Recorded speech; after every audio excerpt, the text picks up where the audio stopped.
They say that deep in the heart of the Pacific, where the earth bleeds fire, a legend is whispered among those who trade in power and fear. It's a story of a chef unlike any other, a man who tamed the very essence of creation and destruction to forge his art.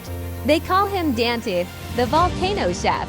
On his solitary island of black rock and molten rivers, he stands alone, a silhouette against the pulsing orange glow of the Earth's heart, awaiting his next challenge.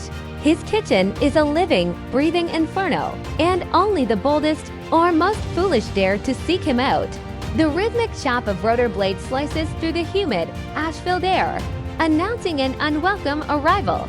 A sleek, black helicopter descends, kicking up clouds of volcanic dust as it settles on a rare patch of stable ground. The door slides open, and a figure emerges, flanked by heavily armed henchmen. He is known only as the Viper, a gangster boss whose reputation for cruelty is as vast as his criminal empire. He strides forward, his expensive suit a stark contrast to the raw, untamed landscape. Dante, the Viper's voice is a low growl. They say you cook for gods and devils. Today, you will cook for me, a meal that befits a king. It is not a request, but a command, an assertion of dominance in a place where only the volcano should rule. With a silent, almost imperceptible nod, Dante accepts the challenge. He turns his back on the intruders and begins his dangerous, sacred ritual. This is no ordinary culinary process. It is a ballet of survival and mastery. He moves with a dancer's grace along the edge of a glowing lava flow, laying slabs of exotic, unidentifiable meat directly onto the superheated rock, which sears them with a primal hiss. He then shifts to a cluster of geothermal vents, using the scalding, mineral-rich steam to perfectly cook bundles of rare, subterranean vegetables. For seasoning, he eschews salt and pepper, instead casting handfuls of fine, silvery ash into the air, letting it settle like a delicate, smoky blessing upon his creations. As Dante works, the gangsters watch, their initial arrogance slowly dissolving into a mixture of awe and unease. The heat is oppressive, the air thick with the smell of sulfur and roasting meat. Their patience begins to fray in the face of this elemental power. One of the Viper's younger, more reckless henchmen takes a step forward, his hand drifting towards the weapon at his hip. How much longer? He snarls. In that instant, a nearby fissure erupts with a violent burst of steam, a dragon's hot breath that forces him to stumble back, his face a mask of shock and fear. Through it all, Dante remains utterly unfazed, his focus absolute. He is the conductor of this chaotic orchestra, a true master of his volatile kitchen. Finally, the ritual concludes.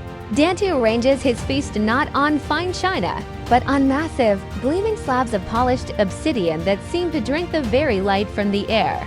Course after course is presented, each a masterpiece of flavor and texture, a testament to the volcano's power harnessed by human hands. The final dish, a small, immaculately prepared portion of the lava-seared meat, is placed directly before the Viper.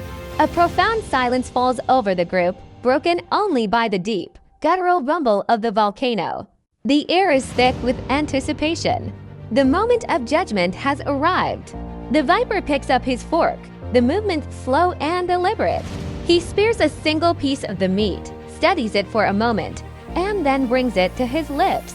He takes one bite, his eyes, usually cold and calculating, widen in disbelief. A wave of pure, unadulterated ecstasy washes over his hardened features, melting the cruel mask he has worn for years.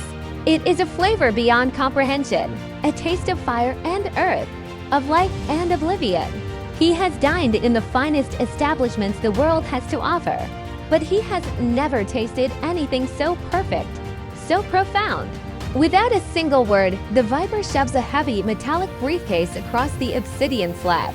He gives Dante a slow, deliberate nod, gesture of ultimate respect from one master of his craft to another. His authority has been challenged and humbled not by force, but by flavor. The gangsters, their swagger gone, follow their leader back to the helicopter, leaving as they came. Dante is left alone once more, the undisputed king of his domain. He turns his gaze back to the river of fire, watching the lava flow, a silent guardian of an art form known to him and him alone.